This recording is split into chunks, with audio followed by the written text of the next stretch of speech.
Ayan guys, magbi-bake tayo ng salmon. Pero ito yung recipe ni Pai. Ako lang nagtimpla. Iniba ko.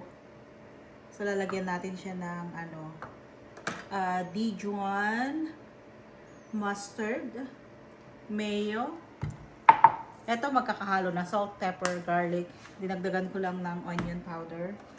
And then parsley. Naglagay tayo ng parsley. I-mix lang natin. And then, kinote ko lang yung ating salmon. I-bake natin siya ng 400 degrees.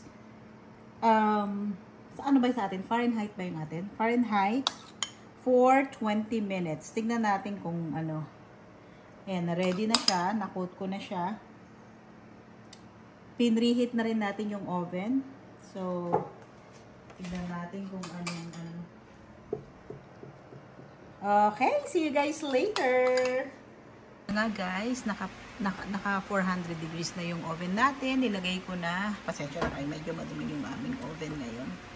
Ayan na siya. Hello guys, ayan na. Nag-beat na ang ating oven. So, kukunin na natin yung binake natin salmon. So, let's see. Wala yung ayan na.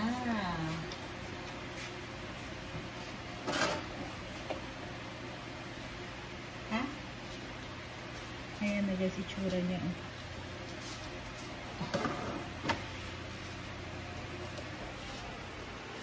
Ayan na siya. There you go. Diba? Ang ganda.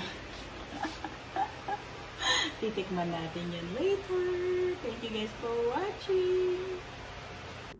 Hello guys. Lunchtime ulit tayo. Like I said, nagbaon uli ako. Ngayon natin titikman yung salmon na binake natin. Ayan, no? And then, sinamahan natin lang yan ng seaweed. Okay. Nag-pray na ako. Nabugas na aking kamay. Let's eat.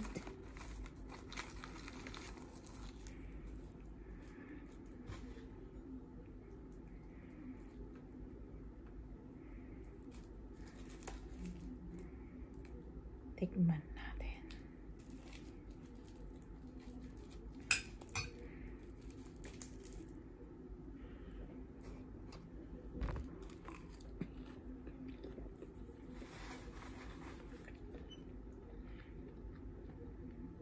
Mm.